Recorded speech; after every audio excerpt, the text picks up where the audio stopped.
मुफ्ती मुजीब रहमान जा बयान जी समातला मुफ्ती मुजीब साहब जो यूट्यूब चैनल ज़रूर सब्सक्राइब कंदा। बिस्मिल्लाहिर्रहमानिर्रहीम अल्हम्दुलिल्लाहि रब्बिल आलमीन वल्आक़िबतु लिल्मुत्तक़ीन वस्सलातु वस्सलामु अला अशरफिल अंबियाइ वल मुरसलीन व अला आलिहि व सहबिहि अजमाईन इला यौमिद्दीन। फ़अऊज़ु बिल्लाहि मिनश शैतानिर रजीम बिस्मिल्लाहिर रहमानिर रहीम। वक़ाल अल्लाहु तआला लक़द रज़ियल्लाहु अनिल मुअमिनीन इज़ युबय्यऊनक तहत शजरा। सदक़ल्लाहुल अज़ीम। वक़ाल नबी सल्लल्लाहु अलैहि वसल्लम अस्सहाबी कन्नुजूम फ़बिअय्यि मुक़्तदैतुम मुहतदैतुम। सदक़ल्लाहुल अज़ीम व सदक़हुन नबियुल करीम व अला आलिहि व सहबिहि अजमाईन इला यौमिद्दीन। फ़अऊज़ु बिल्लाहि मिनश शैतानिर रजीम बिस्मिल्लाहिर रहमानिर रहीम। मैं मोहतरम मोज़िन दोस्तों, अल्लाह रब्बुल इज़्ज़त जा एहसान थिया जी अल्लाह ताला तव्हां असांखे पंहिंजे घर में अचण जी तौफ़ीक़ अता फ़रमाई आहे। उहो अल्लाह ताला पूरी काइनात मथां ग़ालिब आहे। उहो अल्लाह ताला पूरी काइनात मथां शहनशाही बादशाही। थोरे वक़्त लाइ अल्लाह ताला तव्हांखे ऐं मूंखे दुनिया जे तरफ़ मोकिलियो आहे। हक़ीक़ी ज़िंदगी आख़िरत जी ज़िंदगी आहे। उन ज़िंदगी खे बनाइण जे लाइ अल्लाह ताला तव्हां असांखे दुनिया जी तरफ़ मोकिलियो।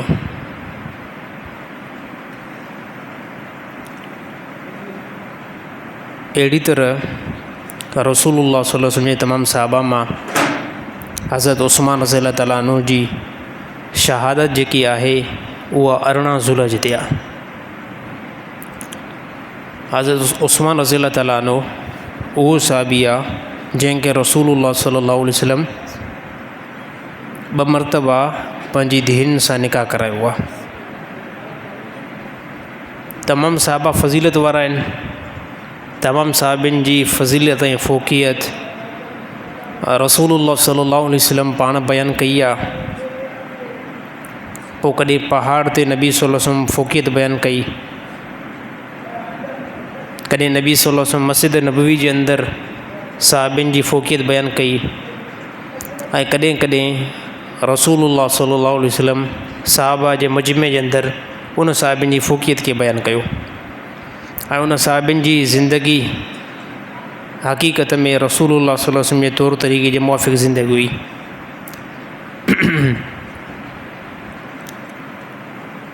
हज़रत उस्मान रज़ियल्लाहु ताला अन्हु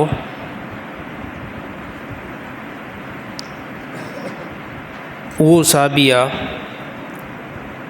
जंहिंजे बारे में कुझु सहाबा जे ज़माने जे अंदरि कुझु मुसलमान जो गिरोह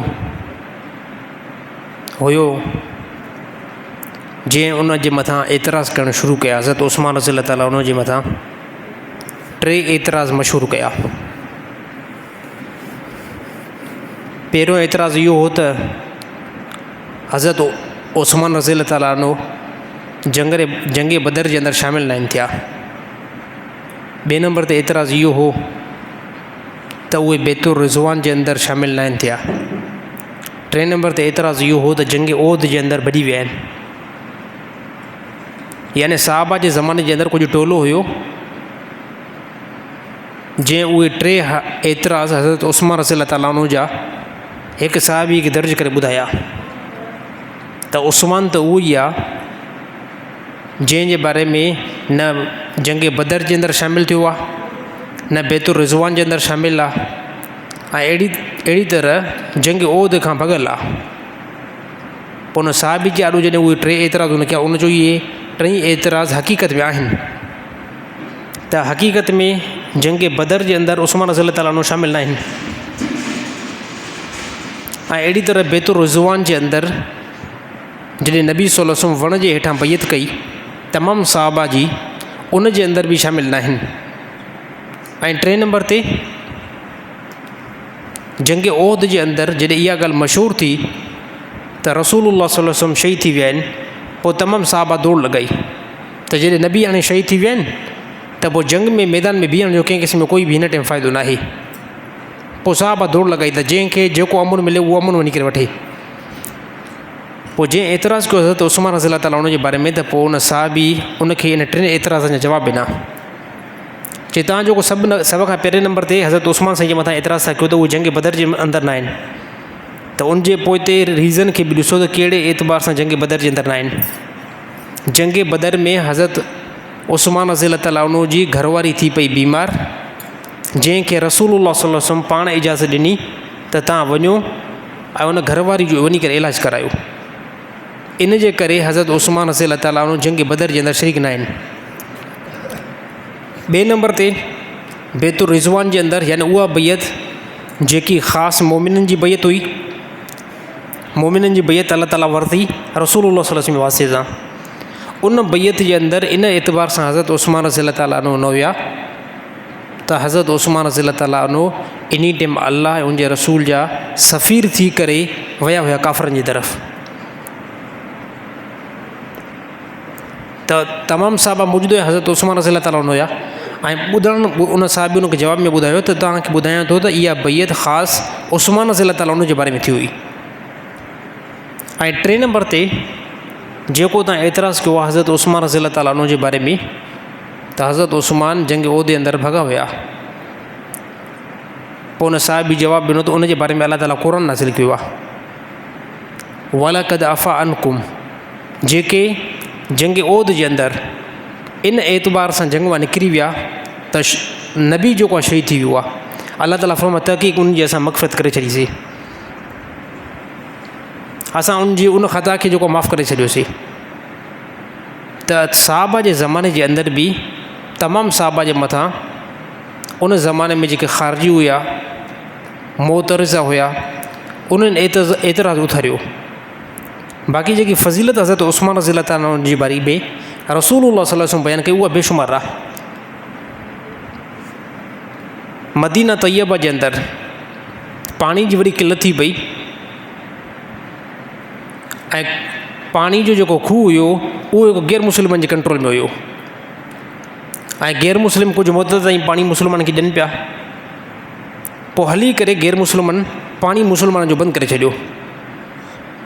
उहो खूह हिकु आम खूह हुयो, उन मां मुस्लमान बि पाणी पीअनि, गैर मुस्लिम बि पीअनि, पर कंट्रोल में काफ़रनि जे में हुयो। पोइ काफ़रनि जो त असां पाणी पीअण तव्हांखे न छॾींदासीं, जंहिंजे करे तमामु मुस्लमाननि खे ज़्यादा उन लॻी।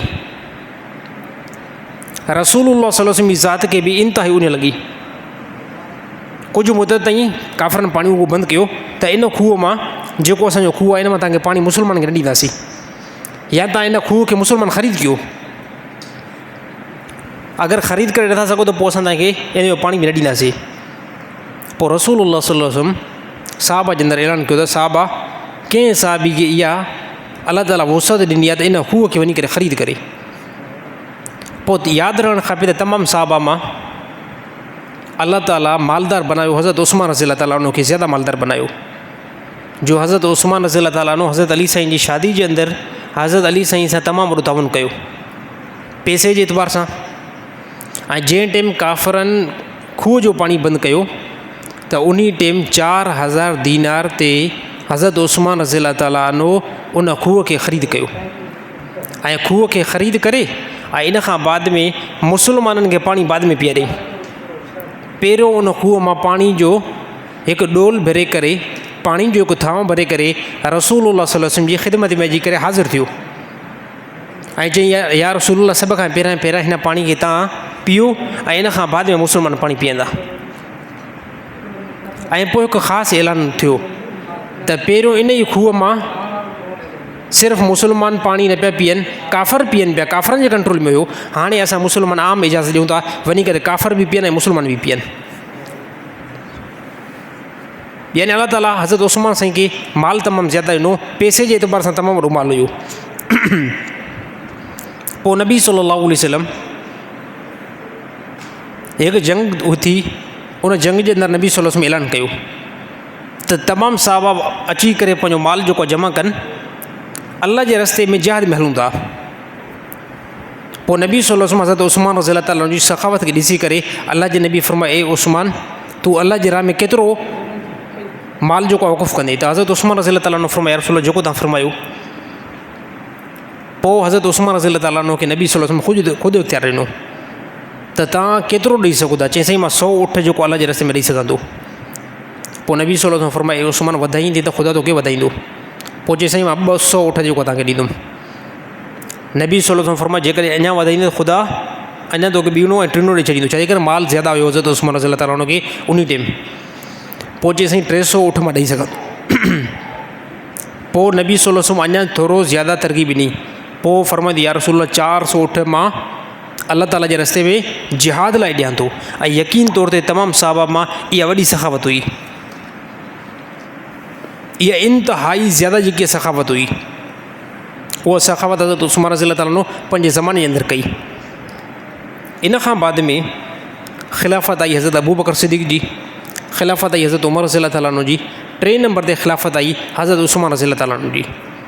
ऐं उहा ख़िलाफ़त हली तक़रीबन 12.5 साल ख़िलाफ़त हली।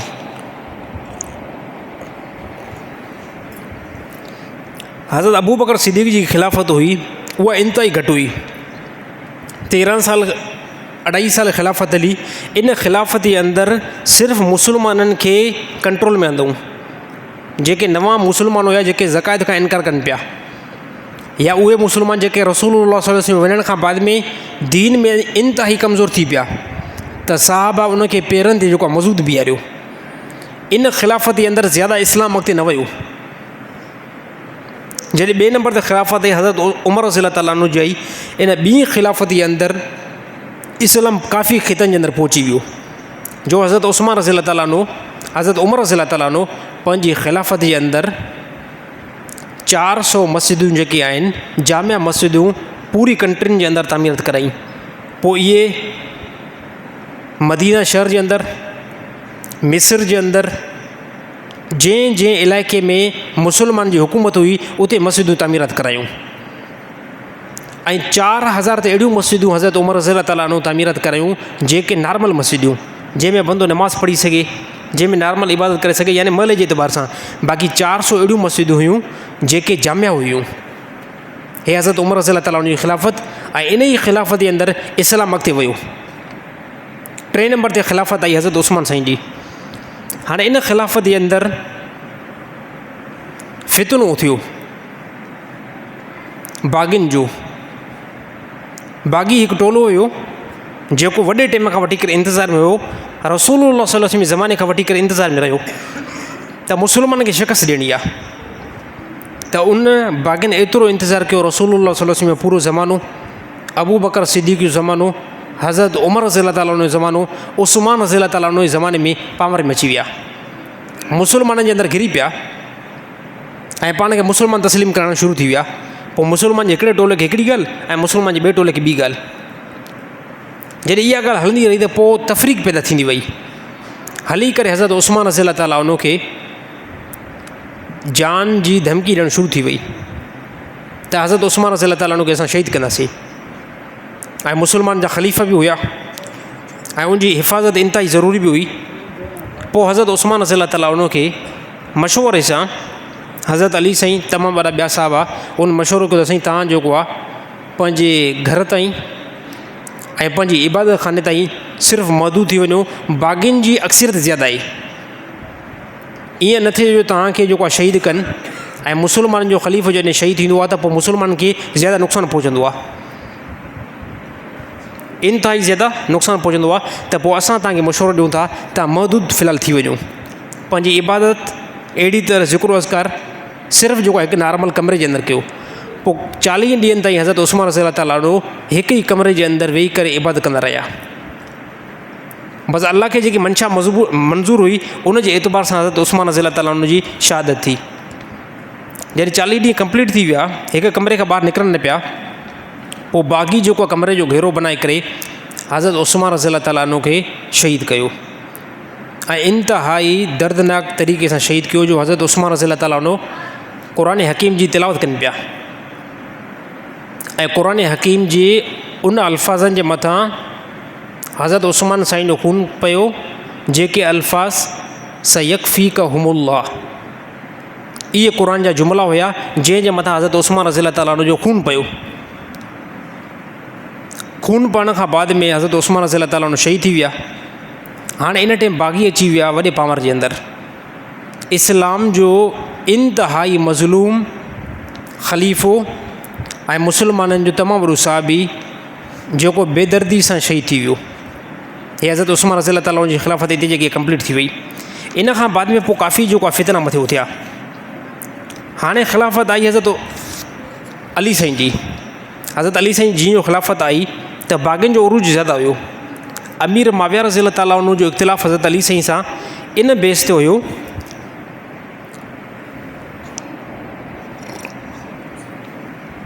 तो अमीर माविया रज़ियल्लाहु ताला अन्हु बार बार हज़रत अली साईं ईअं चयो त उस्मान रज़ियल्लाहु ताला जो खून जो बदिलो फौरी तौर वठूं, तकड़ में बदिलो वठूं।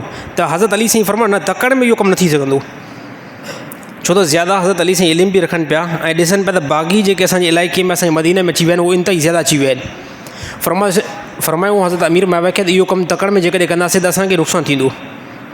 पोइ इन ते बाग़ी जेको आहे ॿिनि हिसनि जे अंदरि तक़सीम थिया।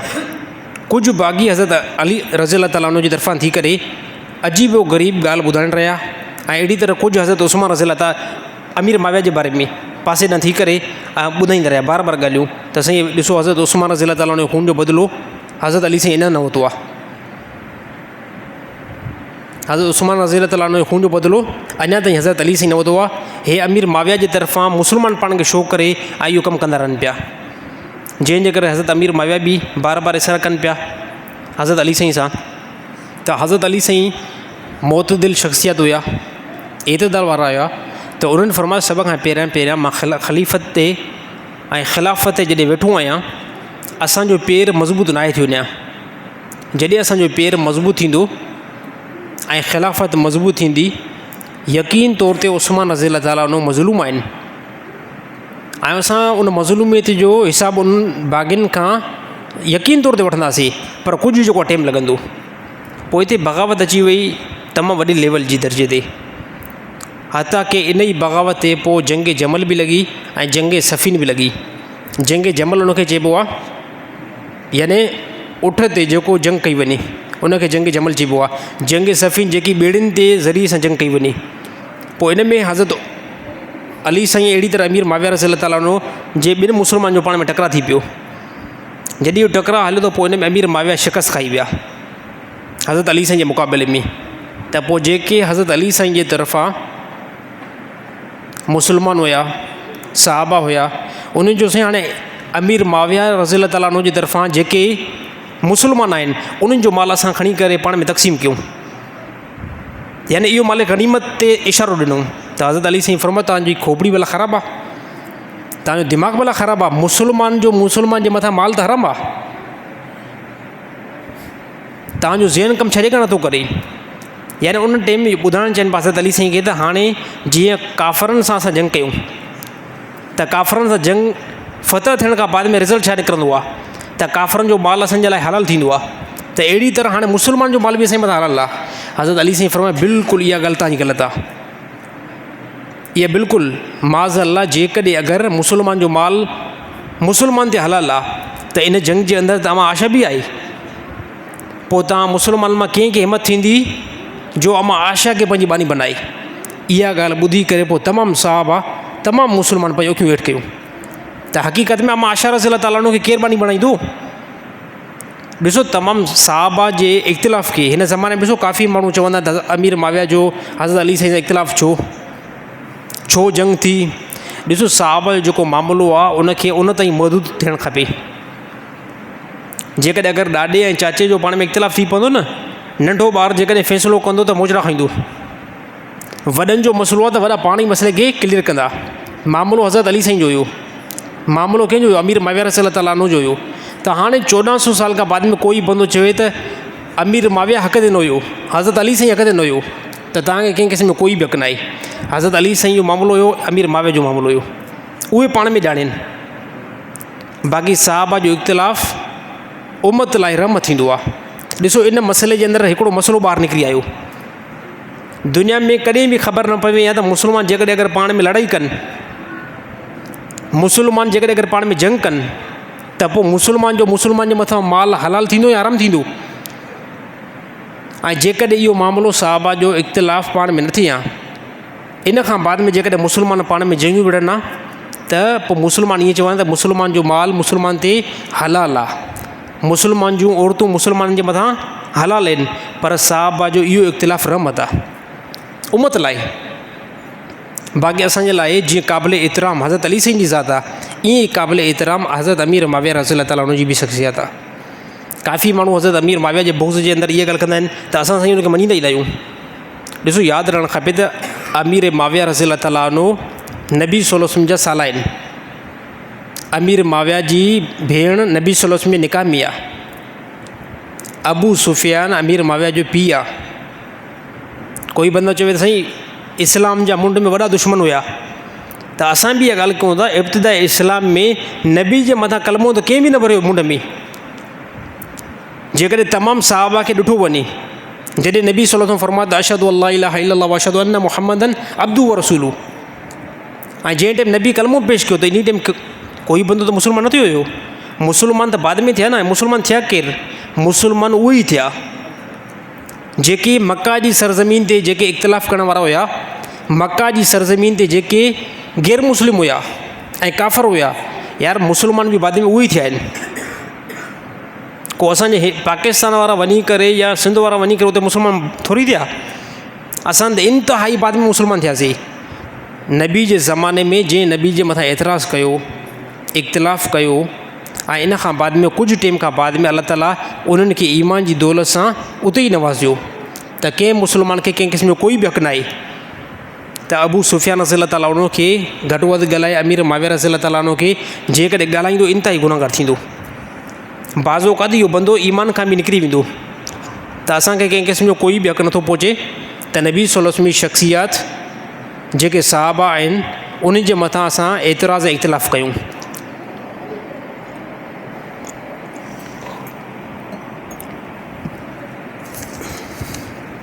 त अहिड़ी तरह हज़रत उस्मान रज़ी अल्लाह ताला जी इन एतबार सां शहादत थी वई 18 ज़ुल्हज ते। ऐं अहिड़ी तरह हज़रत उमर रज़ी अल्लाह ताला जी बि शहादत अजीबो ग़रीब थी आहे, जंहिंमें अबू लोलो फ़िरोज़ो मजूसी हज़रत उमर रज़ी अल्लाह ताला खे इहो आयो हुयो ईरान खां। अबू लोलो फ़िरोज़ो मजूसी आयो ईरान खां। इन खे महारत वॾे कमनि जे अंदरि हुई। यानी हिकु नंबर ते अबू लोलो फ़िरोज़ो मजूसी हिकु नंबर ते लोहार को कमु कंदो हुयो, ड्रखण वारो कमु कंदो हुयो। ऐं इन खां बाद में जॻहियुनि जो बि कमु तमामु बहितर कंदो। इन खे ज़ालिम खे हुनर 7-8 हुया, 7-8 हुनर। ऐं इन खे मुग़ीरा बिन शोबा ईरान खां वठी आयो हुयो। मुग़ीरा बिन शोबा जो ग़ुलाम हुयो, जंहिंखे ईरान खां अबू लोलो फ़िरोज़ो मजूसी खे वठी आयो मुग़ीरा बिन शोबा। पोइ जीअं जो मदीना में अंदरि आया त हज़रत उमर रज़ी अल्लाह ताला जी ख़िलाफ़त वॾी मशहूरु हुई, ज़ोर शोर सां हुई। त पोइ हज़रत उमर रज़ी अल्लाह ताला जा ॾो मुग़ीरा बिन शोबा शिकायत रखी हिन जी त साईं हे फ़िरोज़ो मजूसी आहे, हे टैक्स जेको आहे न 2 धर्म कुल ॾे थो। त हज़रत उमर रज़ी अल्लाह ताला फरमायुसि त 2 धर्म तूं टैक्स छो थो ॾे, घटि थो ॾे। अच्छा, शिकायत फ़िरोज़े रखी, अबू लोलो फ़िरोज़ो मजूसी उन शिकायत रखी त साईं मुंहिंजो जेको मालिक आहे न मुग़ीरा बिन शोबा जेको साहबी आहे, मां उनजो ग़ुलाम आहियां, उहो मूंसां ज़ुल्म थो करे, इंतिहाई ज़्यादा ज़ुल्म थो करे। त हज़रत उमर रज़ी अल्लाह ताला फरमायो त ॾिसां इहो कहिड़े एतबार सां ज़ुल्म थो करे। चई साईं मां उनजो ग़ुलाम आहियां, मूंखां रोज़ानो 2 धर्म वठंदो आहे, 2 धर्म मूंखां वठंदो आहे। पोइ हज़रत उमर रज़ी अल्लाह ताला पुछाए कयोसि कमु कहिड़ो कंदो आहे? चई साईं मां जेको आहे लोहार को कमु बि ठाहु कंदो आहियां, यानी तलवारूं बलवारूं बि तमामु बहितरीनु ठाहींदो आहियां।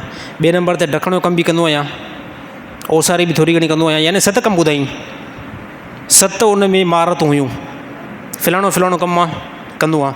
पोइ हज़रत उस्मान रज़ी अल्लाह ताला उमर रज़ी अल्लाह ताला फरमायो तूं त तोखे त ज़्यादा टैलेंट आहे, तो कमु त ज़्यादा अचनि था, कमाई बि तूं घणी कंदो हूंदी, पोइ तुंहिंजे मथां 2 धर्म जेको आहे न टैक्स उहो इंतिहाई थोरी आहे, तुंहिंजे मथां ज़्यादा थियणु खपे। हुन चयो त भेण हे त मां चयुमि तो का भलाई थींदी, पर हिते त भलाई नथी थिए। पोइ हज़रत उमर रज़ी अल्लाह ताला फरमायुसि हाणे तूं मुंहिंजे लाइ हिकिड़ी ज़िर तयारु कंदी, मुंहिंजे लाइ ज़िर हिकिड़ी तयारु कंदे जेकी जंग जे अंदरि इस्तेमालु कई वेंदी। छाजे करे उहो लोह जो कमु ज़बरदस्तु कंदो हुयो। पोइ हज़रत उमर रज़ी अल्लाह ताला खे चई त मां तोखे अहिड़ी ज़िर ठाहे ॾींदुमि जेको तूं यादि कंदी। त पोइ मुग़ीरा बिन शोबा खे हज़रत उमर रज़ी ताला अन्हु फरमायो, हे जेको तुंहिंजो ग़ुलाम आहे न, इन मूंखे धमकी ॾिनी आहे। हे फ़िरोज़ो अबू लोलो फ़िरोज़ो मजूसी इन धमकी मूंखे ॾिनी आहे। हिन इहा ॻाल्हि कयनि त मां तोखे अहिड़ी ज़ीर ठाहे ॾींदुमि तूं हमेशह यादि रखंदो। ॾिसो कॾहिं कंहिं बंदे खे पैसा ॾियणा न हूंदा आहिनि, तव्हांजो कर्ज़ आहे, तव्हां हुनखे चओ यार पैसा ॾे, छो नथो ॾिए पैसा, त उहो चवंदो मां तोखे पैसा अहिड़ा ॾींदुमि तूं हमेशह यादि कंदी। यानी इन मां तव्हां सम्झी सघो था, इन जी ज़बान जे अल्फाज़ मां सम्झी सघो था त इहो धमकी थो ॾिए। त हज़रत उमर रज़ी अल्लाह ताला अन्हु खे ईअं सम्झो उन धमकी ॾिनी त मां तव्हांखे अहिड़ी ज़ीर ठाहे ॾींदुमि जो तव्हां हमेशह यादि कंदो। पोइ इन खां बाद में उन हिकु खंजर जेको तयारु कयो, जंहिंखे 2 वारो हुया, हिकिड़ो हेठां कटण वारो निशान ऐं ॿियो जेको कटण वारो मथां निशान। उनखे काफ़ी टाइम ताईं मालिकी करे ठाहींदो रहियो। पोइ हज़रत उमर रज़ी अल्लाह ताला उनजे मथां जंहिं टाइम उन वार कयो त खंजर हज़रत उमर रज़ी अल्लाह ताला उनखे पुठी मयूं। फजर जी नमाज़ हुई, उन नमाज़ ते हज़रत उमर रज़ी अल्लाह ताला उनखे खंजर हईं। हाणे इन टाइम हज़रत उमर रज़ी अल्लाह ताला उन त शहीद बाद में थिया आहिनि, पर हज़रत उमर रज़ी अल्लाह ताला उनखे शहीद कंदे 7-8 ॿिया बि साहब हिते शहीद थिया पोइ। यानी कंहिंखे खंजर अॻिते पोइ हीअं फिराईंदो वञे पियो न, त पोइ इन में 7-8 ॿिया बि साहबा जेको शहीद थी विया। 2 साहिबनि जी बि जान वई हिते। पोइ हिकिड़ो साहब वॾो दाना हुयो, उन जो त हिकिड़े तरीक़े सां हिनखे फासे सघूं था। उन साहब बि तमामु वॾो हिकिड़ो जुबो यानी चादर हिकिड़ी हुई, उहा उन चादर उन मजूसी मथां ईअं उछली। पोइ जीअं जो मथे उछली त पोइ चादर में अंदरि उहो वकुड़जी वियो ऐं पाण खे पाण खंजर हणी करे ऐं पाण खे पाण मारे छॾियईं। यानी इस्लाम खे हिस्ट्री खे जेकॾहिं असां चेक कयूं था, इस्लाम जी हिस्ट्री में अक्सर असांखे शहादत मिले थी। रसूलुल्लाह सल्लल्लाहु अलैहि वसल्लम ख़ानदान खे जेकॾहिं चेक कयूं, हालांकि तमामु रिवायतुनि मां इहो बि मालूम थिए थो त नबी सल्लल्लाहु अलैहि वसल्लम जी हिन दुनिया खां जेको वञणु थियो आहे उहो बि शहादत जे एतबार सां थियो आहे। हालांकि नबी सल्लल्लाहु अलैहि वसल्लम विया त बिस्तरे ते नबी सल्लल्लाहु अलैहि वसल्लम हिन दुनिया खां विया आहिनि, पर नबी सल्लल्लाहु अलैहि वसल्लम खे चंद महीना पहिरियां रसूलुल्लाह सल्लल्लाहु अलैहि वसल्लम जी ज़ात खे ज़हर ॾिनो वियो हुयो। यहूदीन जी हिकु औरत हुई, उन नबी सल्लल्लाहु अलैहि वसल्लम खे दावत कई त साईं तव्हां मुसलमाननि जा पैगम्बर आहियो, असांजो त मज़हब पंहिंजो ई मज़हब आहे, असां उन मज़हब ते हलूं था, पर असां जेको तव्हांजी दावत करणु चाहियूं था, पोइ नबी सल्लल्लाहु अलैहि वसल्लम जी दावत खे क़बूल कयो हुयो। अलाह जे नबी विया होॾे, हिकिड़े साहबी सां नबी सल्लल्लाहु अलैहि वसल्लम कठे विया। पोइ जीअं जो विया त पोइ नबी सल्लल्लाहु अलैहि वसल्लम जीअं जो दस्तरख़ान ते वेठा ऐं नबी सल्लल्लाहु अलैहि वसल्लम जॾहिं लुक़्मो खणणु शुरू कयो त उन में जेको छेले जो गोश्त हुयो ऐं नबी सल्लल्लाहु अलैहि वसल्लम मुंहुं मुबारक जे क़रीब जीअं जो कयो ऐं लुक़्मो नबी सल्लल्लाहु अलैहि वसल्लम वात में विधो। पोइ हिते नबी सल्लल्लाहु अलैहि वसल्लम जो ॾाढो हिकिड़ो मौजूज़ो आहे, खादे ख़ुदि कलाम कयो त साईं हिन जे अंदरि जेको ज़हर पियल आहे। नबी सल्लल्लाहु अलैहि वसल्लम उहो जेको लुक़्मो आहे खाइण खां बाद में नबी सल्लल्लाहु अलैहि वसल्लम ॿाहिरि कढियो ऐं उहो असरु जेको आहे नबी सल्लल्लाहु अलैहि वसल्लम जे जिस्म ताईं उन में वञी करे पहुतो। जंहिं साहबी नबी सल्लल्लाहु अलैहि वसल्लम सां कठे जेको आहे यानी मानी खाधी, उहो साहबी उन टाइम में चंद ॾींहंनि खां बाद में इंतकाल शहीद थी विया। पोइ उन औरत खे किसास जे तौर ते क़तल कयो वियो। यानी तमामु रिवाजनि में जेकॾहिं असां नोट कयूं था त रसूलुल्लाह सल्लल्लाहु अलैहि वसल्लम हिन दुनिया खां विया आहिनि, नबी सल्लल्लाहु अलैहि वसल्लम बि शहादत जे एतबार सां हिन दुनिया खां विया आहिनि। अहिड़ी तरह नबी सल्लल्लाहु अलैहि वसल्लम जेको घरानो आहे अहलुल बैत, उहो बि शहादत जे एतबार सां वियो आहे। ऐं शहादत यादि रहणु खपे त शहादत को नॉर्मल मक़ाम न आहे। शहादत जेको मक़ाम आहे उहो नॉर्मल न आहे, तमामु वॾो अज़ीम मक़ाम आहे। नबी सल्लल्लाहु अलैहि वसल्लम जी फ़ज़ीलत बि जेकी आहे बयानु कई आहे। हज़रत अली साईं बि हिन दुनिया खां विया, शहादत जो मक़ाम मिलियो। इमाम हसन विया, शहादत जो मक़ाम मिलियो। अहिड़ी तरह इमाम हुसैन दुनिया खां विया त बि जेको आहे मक़ाम शहादत जो मिलियो। त शहादत जो मक़ाम सर नंढो मक़ाम न आहे। मुसलमाननि जे जंहिं बि फ़र्द खे तव्हां ॾिसंदो, वॾी शख़्सियत खे ॾिसंदो, उनखे अलाह ताला मक़ाम जेको ॾिनो उहो शहादत ॾिनो आहे। त अहिड़ी तरह नबी सल्लल्लाहु अलैहि वसल्लम फरमाए शहादत जी तमन्ना कंदा कयो। शहादत जी तमन्ना हर हिकु मुसलमान जे लाइ इंतिहाई ज़रूरी आहे।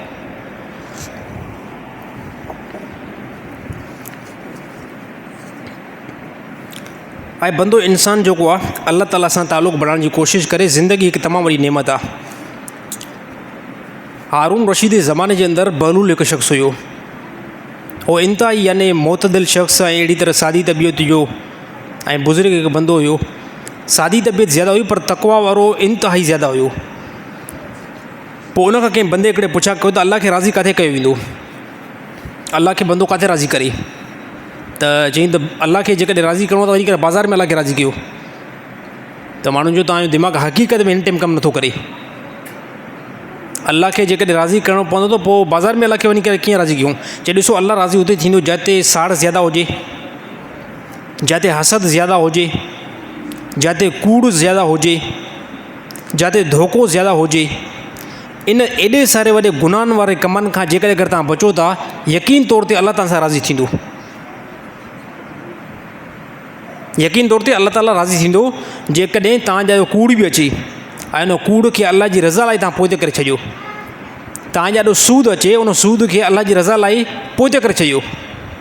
तव्हांजा ॾाढो धोखो हुजे, उन धोखे खे अल्लाह जी रज़ा जे लाइ पोइ ते करे छॾियो। त हक़ीक़त में बहलूल रहमतुल्लाह अलैह उन ॻाल्हि कई त हक़ीक़त में अल्लाह जेको राज़ी थींदो वञी करे बाज़ार में मामला कयो, ॾेती लेती कयो, उहे ॾेती लेती ऐं मामला तव्हांजी अल्लाह जी रज़ा लाइ हुजनि ऐं उन में कंहिं क़िस्म जो कोई बि ठगी न हुजे, अल्लाह तव्हां सां राज़ी थी वेंदो। ऐं अहिड़ी तरह इन सां गॾो गॾु हिकिड़ो ॿियो बि वाक़ियो बहलूल रहमतुल्लाह अलैह जो अचे थो। हारून रशीद सां अमूमन गॾु हुया ऐं अजीबो ग़रीब उनजा जेकॾहिं वाक़िया असां नोट कयूं त ज़्यादा में ज़्यादा उनजा वाक़िया थियनि था।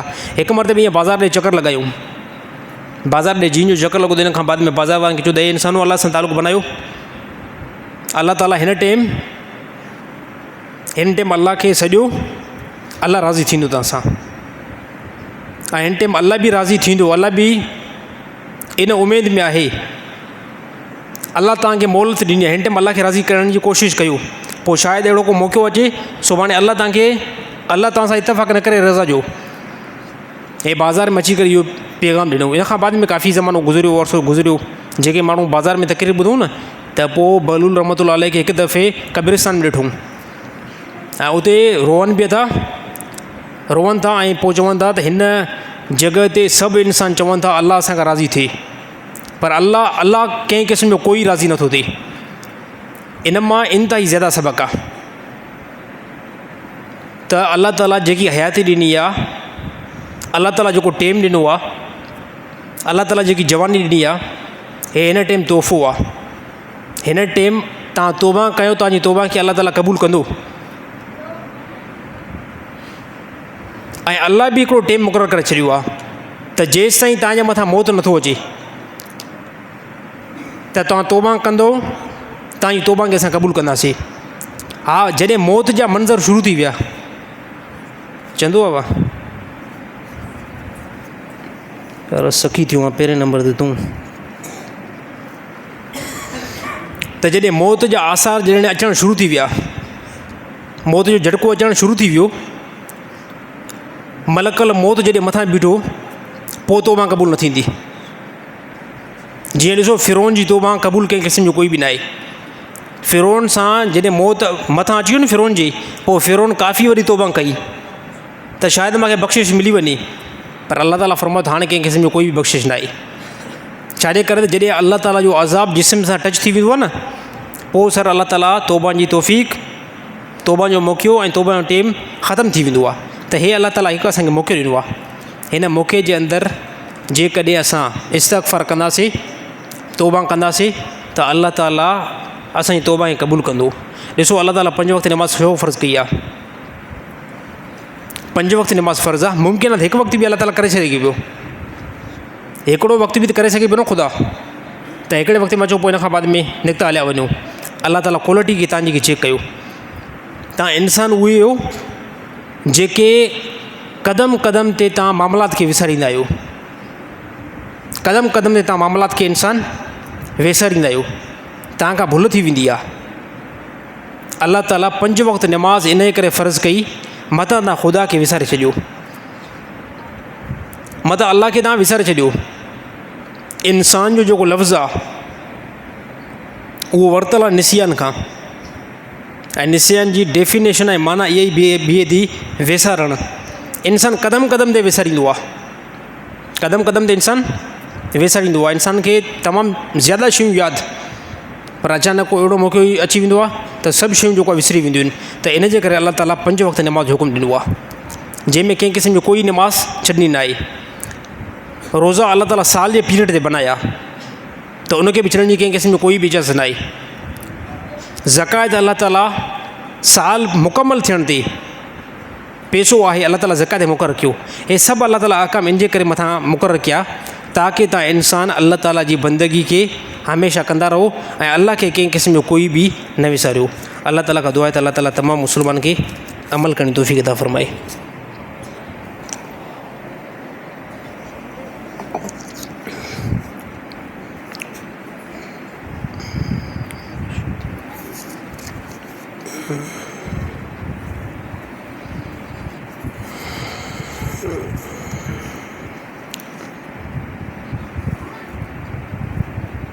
साईं, अगरि कंहिं शख़्स खां ईद जी नमाज़ निकिरी वञे, छा उहो शख़्स ॿिए ॾींहुं या टे ॾींहुं ईद जी क़ज़ा नमाज़ करे सघे थो या न?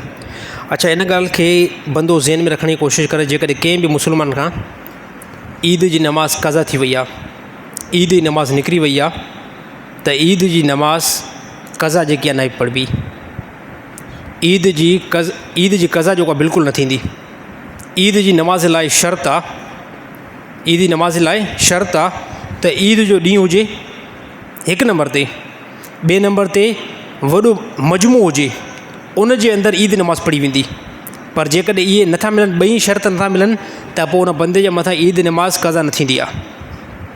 कंहिं बि बंदे ईद उल अज़हा जी नमाज़ न पढ़ी न, चए साईं लेट थी वई, मां राति जो न उथी सघियुमि, सुबुह सां न उथी सघियुमि, नमाज़ मूंखां क़ज़ा थी वई, त जीअं फजर जी असां क़ज़ा कंदा आहियूं न, ईअं ईद जी क़ज़ा न थींदी। हा, इन जी ॿी सूरत में क़ज़ा थी सघे थी। कहिड़े एतबार सां? मसलन तौरु कंहिं बंदे कंहिं इलाइक़े जे अंदरि ईद जो टाइम अची वियो, ईद जो टाइम अची वियो, उन इलाइक़े जे अंदरि शदीद बारिश पई, शदीद बारिश पई, जंहिंजे करे तमामु इलाइक़े वारा ईद नमाज़ न पढ़ी सघिया। तूफ़ान आयो इंतिहाई ख़तरनाक, जंहिंजे करे कोई मुस्लमान घरनि खां न निकितो। सैलाब अची वियो, जंहिंजे करे कोई बि मुस्लमान पंहिंजे घरनि खां न निकिरी सघियो।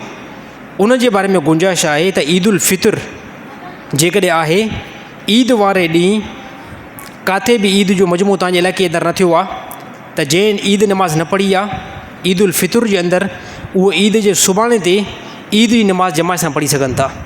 इन सबब जे करे अकेले बंदे जी नमाज़ वई आहे त उनजी क़ज़ा न आहे।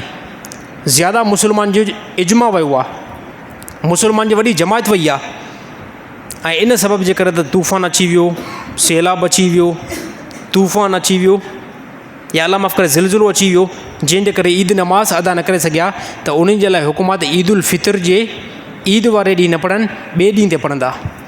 पर टे ॾींहं ते बाद में न थींदी, टे ॾींहं ते बाद में न थींदी। ईद उल फितर में इहो ई हुकुम आहे त ईद जे ॾींहुं न पढ़नि, ईद जे सुभाणे ते वञी करे पढ़नि। पर जेकॾहिं सुभाणे ते बि टाइम न मिले, वरी बि उहो ई तूफ़ान हुजे, उहो ई सैलाब हुजे, पोइ छा हुकुम आहे? बसि पोइ टे ॾींहं ते उन जे मथां साकित थी वेंदी। हे ईद उल फितर जो हुकुम। ईद उल अज़हा जो हुकुम अञा वसी आहे, उन जे लाइ टे ॾींहं आहिनि।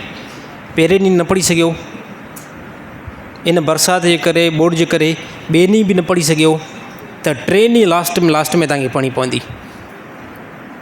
उहे नोयतुनि में ॾिसणी पवंदी। इहे नोयतूं जेकॾहिं आहिनि, सैलाब अची वियो आहे, अल्लाह माफ़ करे ज़िलज़िलो अची वियो आहे, तूफ़ान अची वियो आहे, त उहा पूरी इजमा, पूरी जमात जी, यानी ईअं सम्झो क़ज़ा नमाज़ बाद में अदा कई वेंदी।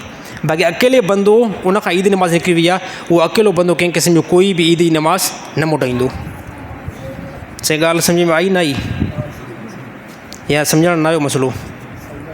आयो आयो त साईं आयो। तोखे तकरीर वणी छा भला मुंहिंजी? वणी? इन करे 5 रखी? यार 50 घटि आहे, पोइ 50 सफ़ा घटि आहे। हे असांजो रेट तूं किराए छॾियो अॼु सफ़ा। साईं, छा उन औरत जी इदत थींदी जंहिं औरत जा हथ पंहिंजे मुड़ुस जे मरण में हुजनि ऐं घरवारी जे करे मुड़ुस ख़ुदकशी कई हुजे?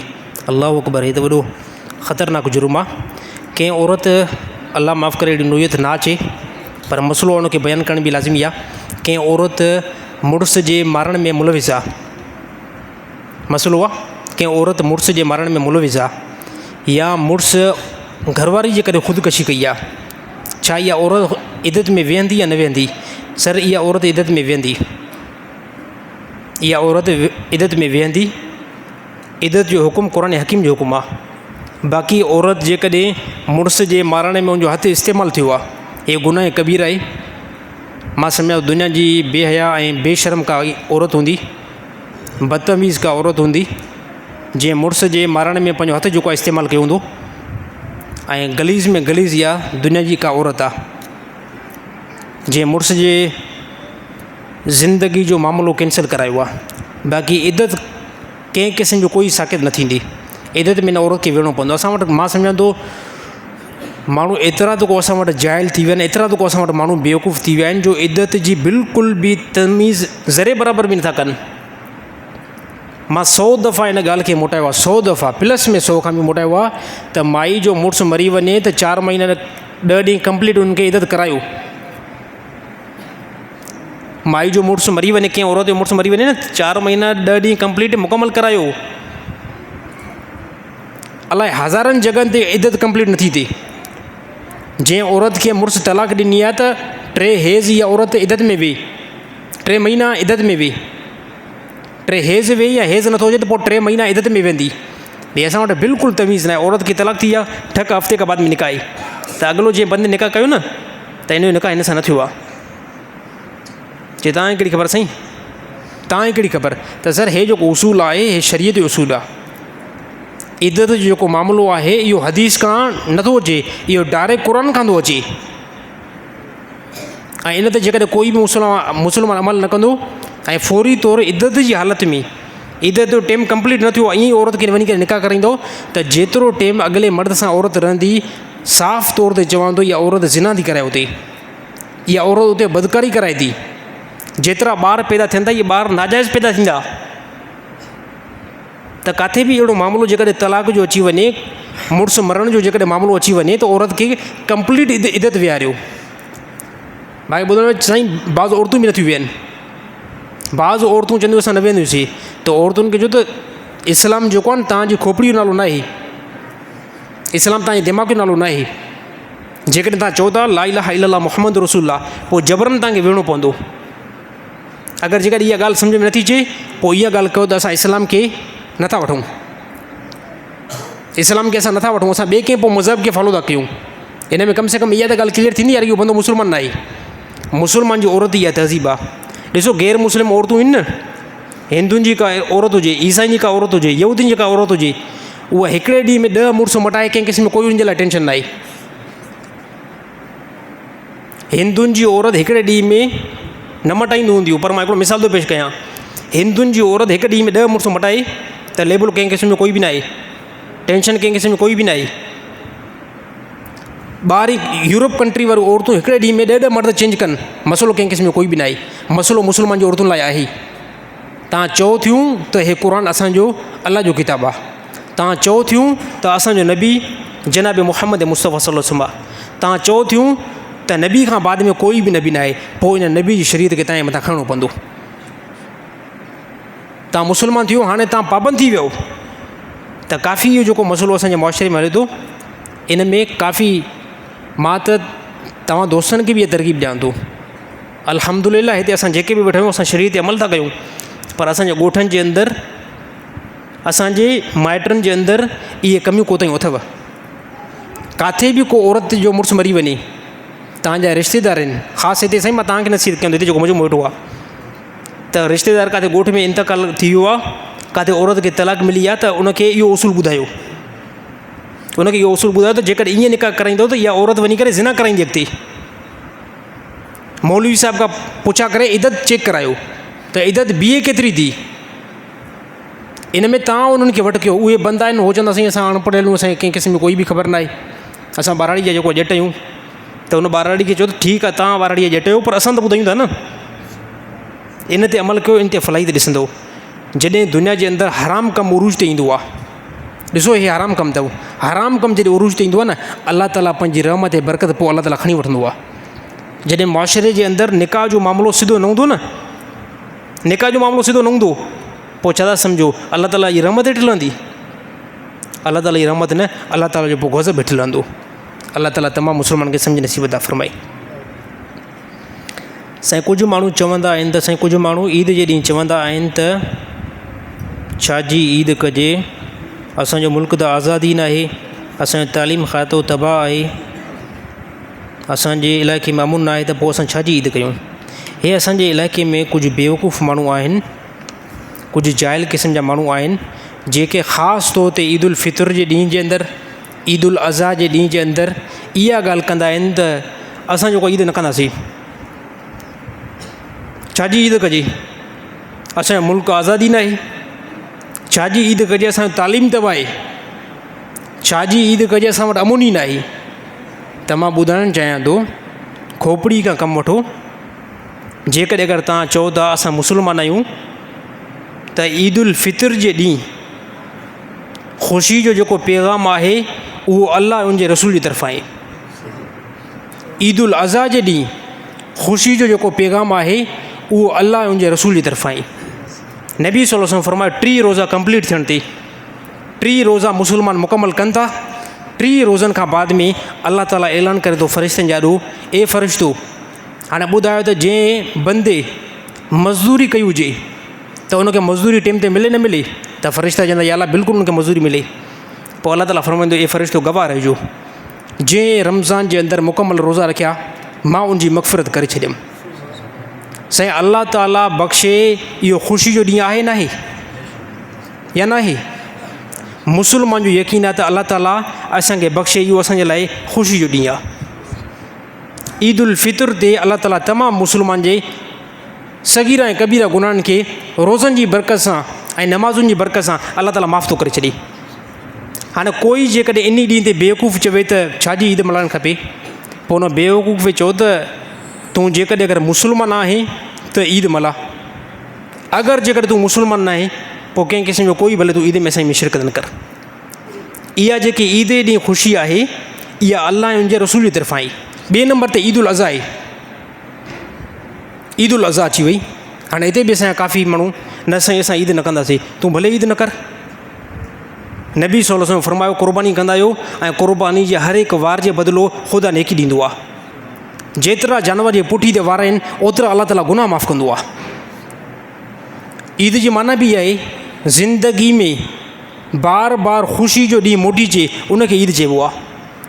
त ईद उल फितर, ईद उल अज़हा इहे असांखे ॿुधायूं रसूलुल्लाह सल्लल्लाहु अलैहि वसल्लम ज़ात।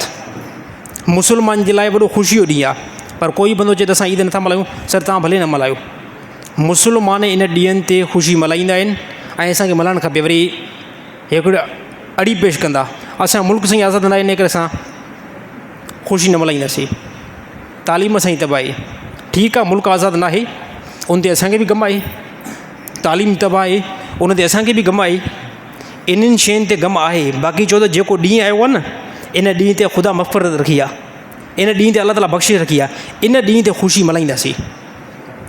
हे कम्यूनिट्स जो सुवालु आहे साईं, अल्लाह ताला उन्हनि खे सम्झ नसीब अता फ़रमाए। साईं जेको नंढो ॿारु ॼमण खां पोइ जल्दी गुज़ारे वञे त उनजो नालो रखणु कीअं आहे, छा उनजो नालो रखिजे या न रखिजे? अच्छा, कोई बि बंदो जेकॾहिं कोई बि ॿारु पैदा थियो आहे, कोई बि ॿारु पैदा थियो आहे, पेट खां पैदा थियो, मोअल पैदा थियो या ज़िंदा पैदा थियो, या ज़िंदा पैदा थियण खां पोइ कलाक 2 खां 3 खां 4 खां हफ़्ते खां पहिरियां इंतकाल करे वियो, उनजो नालो रखणु ज़रूरी आहे।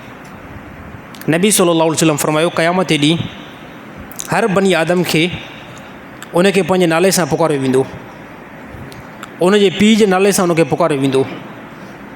त अल्लाह जे नबी फरमायो त ॿारनि जो नालो बहितर रखंदा कयो। जेकॾहिं अगरि कोई बि ॿारु दुनिया जे अंदरि पैदा थियो ऐं वालिदैन नालो न रखियो त क़यामत ॾींहुं कहिड़े नाले सां गॾु थींदो?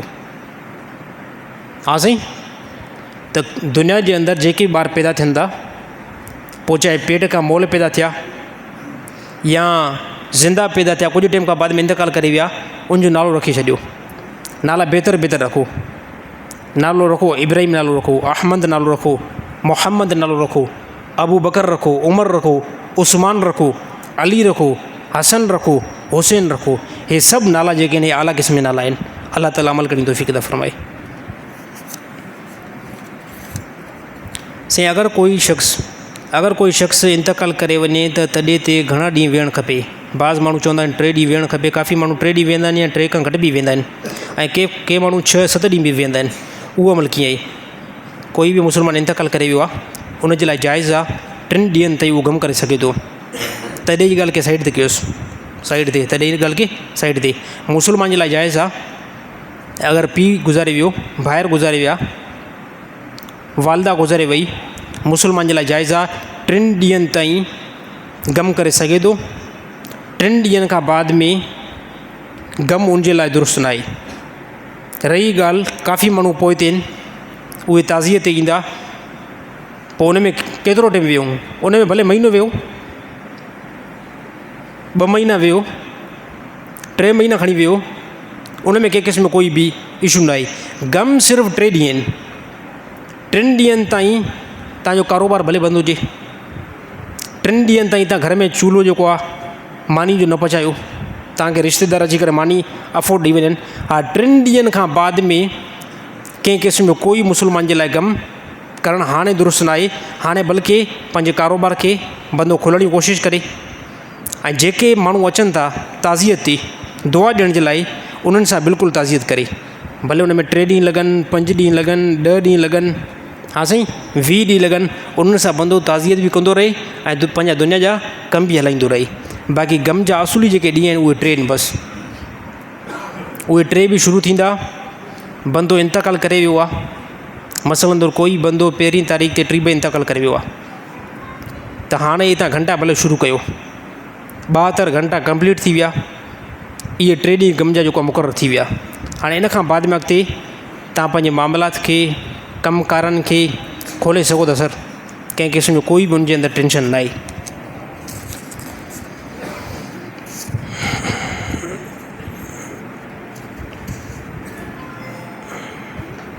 साईं, जेके इमाम नौजवान आहिनि उन्हनि खे ॾाढ़ी न आई आहे, छा उन्हनि जे पोयां नमाज़ दुरुस्त आहे? न, कोई बंदो पेशमाम आहे ऐं नौजवान आहे, ॾाढ़ी उनखे न आई त उनजे पोयां नमाज़ दुरुस्त ई आहे। इहा नेचुरल रखे थी, बंदे जे ख़ानदान ते डिपेंड करे थी। घणा अहिड़ा नौजवान जेके नौजवानी ते जीअं जो पहुचंदा आहिनि फौरी तो उनखे फुल ॾाढ़ी अची वेंदी आहे, ऐं के अहिड़ा जंहिंजी उमिरि जेकी आहे 25-30 साल ताईं पहुचंदी आहे त बि उनखे ॾाढ़ी न ईंदी आहे।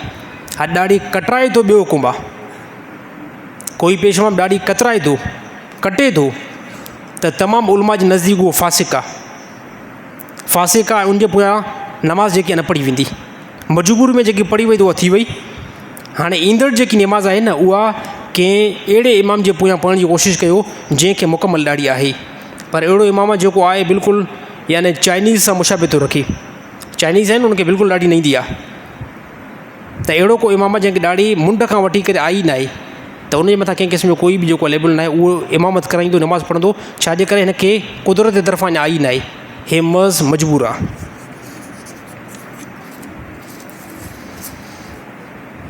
साईं, जेकॾहिं कोई बि शख़्स साहबा जी शहादत ते जश्न मल्हाए ऐं ख़ुशी करे, उनजे बारे में छा हुकुम आहे? सर, कोई बि शख़्स जेकॾहिं साहबा जे ॾींहं ते शहीद थिया आहिनि, साहबा अबू बकर सिद्दीक़, उमर रज़ियल्लाहु ताला अन्हु जंहिं ॾींहं ते शहीद थिया आहिनि, उस्मान रज़ियल्लाहु ताला अन्हु जंहिं ॾींहं ते शहीद थिया आहिनि, हज़रत अली साईं जंहिं ॾींहं ते शहीद थिया आहिनि, इन्हनि ॾींहंनि ते जश्न मल्हाए मुस्लमान न आहे बल्कि उहो बंदो काफ़िर थी सघे थो। अल्लाह ताला अमल करणी तौफ़ीक़ अता फ़रमाए।